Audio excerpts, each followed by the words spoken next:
A sky over southern England, summer 1940, a lone Spitfire. Its Merlin engine a defiant roar, banks hard against a canvas of brilliant blue, crisscrossed by the ghostly white contrails of friend and foe. Below, the green fields and sleepy villages seem a world away from the deadly ballet unfolding at 20,000 feet. This wasn't just a battle, it was a crucible. The fate of a nation and perhaps the world rested on the shoulders of a few hundred young pilots, many barely out of their teens. They were the few, the last line of defense against the seemingly unstoppable German war machine. As the Luftwaffe darkened the horizons, one question echoed from the coastal cliffs to the heart of London. Could this island nation, standing alone, possibly survive the onslaught? This is the story of their darkest and finest hour. The fall of France in June 1940 was a seismic shock. The British Expeditionary Force had been miraculously evacuated from Dunkirk, but the relief was short-lived. Britain now stood alone, separated from Hitler's fortress Europe by a mere 21 miles of the English Channel. The German plan was codenamed Operation Sea Lion, the ambitious amphibious invasion of Britain. But before a single German boot could touch English soil, the Luftwaffe had to achieve one critical objective: complete air superiority. They needed to shatter the Royal Air Force, both in the sky and on the ground. The stage was set for the first major military campaign in history to be fought entirely by air forces. The man tasked with destroying the RAF was Hermann Göring, the ambitious and flamboyant head of the Luftwaffe. He commanded a formidable force, battle-hardened from campaigns in Poland and France. His fleet consisted of potent fighters like the Messerschmitt Bf 109 and the twin-engine Bf 110, alongside a devastating array of bombers, the Heinkel 111, the Dornier 17, and the infamous Ru 87 Stuka dive bomber. Göring was supremely confident, believing his Luftwaffe could obliterate the RAF within a matter of weeks. On the other side stood Air Chief Marshal Hugh Dowding, the quiet, reserved and often underestimated leader of RAF Fighter Command. Dowding was no showman, but he was a brilliant strategist. For years he had meticulously built an integrated air defense system that was revolutionary for its time. This system, known as the Dowding System, was Britain's secret weapon. It was a complex network linking coastal radar stations, the ground-based observer corps, and fighter control rooms. As soon as German aircraft formed up over France, they were detected by radar. This information was relayed to filter rooms, where plotters on a giant map table tracked their course and altitude.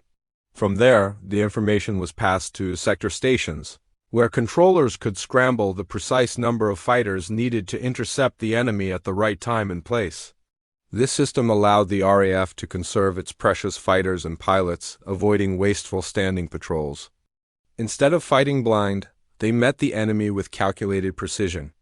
It was technology, strategy, and human coordination working in perfect, life-saving harmony. The battle is often divided into several phases. The first, beginning in early July, was the Kanalkampf or the Channel battles. The Luftwaffe targeted British shipping convoys in the English Channel, aiming to lure RAF fighters into a battle of attrition. It was a deadly opening act. The skies above the white cliffs of Dover became a daily scene of chaotic dogfights. The RAF learned hard lessons. The Hawker Hurricane, while rugged and a stable gun platform, was slightly outclassed by the nimble Bf 109. The Supermarine Spitfire, however, was a different story. It was an aerodynamic masterpiece, a match for the 109, and its very presence gave British pilots a vital psychological edge. Pilots on both sides were pushed to their limits, often flying multiple sorties a day, living on adrenaline and sheer nerve. Then came August 13th, a day the Germans called Adlertag or Eagle Day. This marked the beginning of the main assault, a massive, coordinated effort to destroy the RAF's airfields and infrastructure. The intensity escalated dramatically.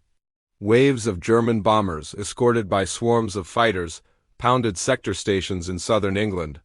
The airfields at Manston, Hawkinge, and Lymm were hit repeatedly. Ground crews worked heroically under fire, filling in craters on runways and rearming and refueling aircraft in minutes. The control rooms, the nerve centers of the Dowding system, became primary targets. At Biggin Hill, a direct hit on a shelter killed dozens of personnel, but within hours, the station was operational again. Run from a local butcher's shop, the resilience was extraordinary. Despite the relentless pressure, the RAF refused to break. One little-known detail is the critical role played by foreign pilots. While we often think of British pilots, nearly one-fifth of Fighter Command's aircrew were from other nations. There were large contingents from Poland and Czechoslovakia, men who had seen their own countries overrun and were burning with a desire for revenge. The Polish 303 Squadron, for example, became the highest-scoring squadron of the entire battle, despite only becoming operational in late August. Their skill and ferocity were legendary. They were joined by pilots from Canada, Australia, New Zealand, South Africa, Belgium, France, and even a few Americans who had volunteered before their country entered the war.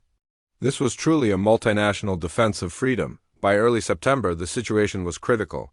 Fighter Command was stretched to its breaking point. Airfields were battered and pilot attrition was unsustainably high. Britain was losing more pilots than it could train. In a moment of high drama, on September 7th, the Germans made a fateful strategic error. Frustrated by the RAF's refusal to be destroyed and enraged by a retaliatory RAF raid on Berlin, Hitler ordered the Luftwaffe to switch its focus from the airfields to bombing London itself. This was the beginning of the Blitz. While terrifying for the city's civilians, this shift gave Fighter Command a desperately needed breather. The battered airfields and sector stations had time to repair. Doubting system could recover. The shift to London also brought the German bombers within closer range of No. 11 and No. 12 groups, allowing for larger, more coordinated attacks. This all culminated on September 15, 1940, now commemorated as Battle of Britain Day. It was the day the Luftwaffe launched its largest, most concentrated attack on London in the belief that the RAF was down to its last reserves. They were wrong. As two massive waves of German bombers approached, the RAF met them in unprecedented force. Every available squadron was scrambled. Civilians on the ground watched in awe as the sky filled with hundreds of aircraft, the condensation trails weaving a complex tapestry of life and death. The fighting was furious and widespread. The German bomber crews were shocked by the scale and ferocity of the defense they encountered. They had been told the RAF was finished. That day, the Luftwaffe suffered its heaviest losses of the campaign, losses from which it would not recover. It was a stunning, decisive victory. Although bombing continued, especially at night, the threat of a daylight knockout blow was gone.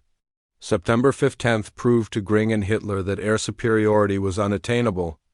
Without it, Operation Sea Lion was indefinitely postponed and eventually cancelled. The tide had turned. The Battle of Britain was a defensive victory, but its strategic importance cannot be overstated. It was the first major defeat for Germany in the war, shattering the myth of its invincibility. It ensured that Britain remained a fortress, a base from which the Allies could eventually launch the liberation of Europe. Prime Minister Winston Churchill immortalized the pilots with his famous words. Never in the field of human conflict was so much owed by so many to so few. It was a victory won not just by the Spitfires and Hurricanes, but by the radar operators, the plotters, the ground crews, and the unyielding spirit of an entire nation. The battle for the skies of Britain was over, and the fight for the future of the world could continue. Thanks for watching, and be sure to subscribe for more chapters from history.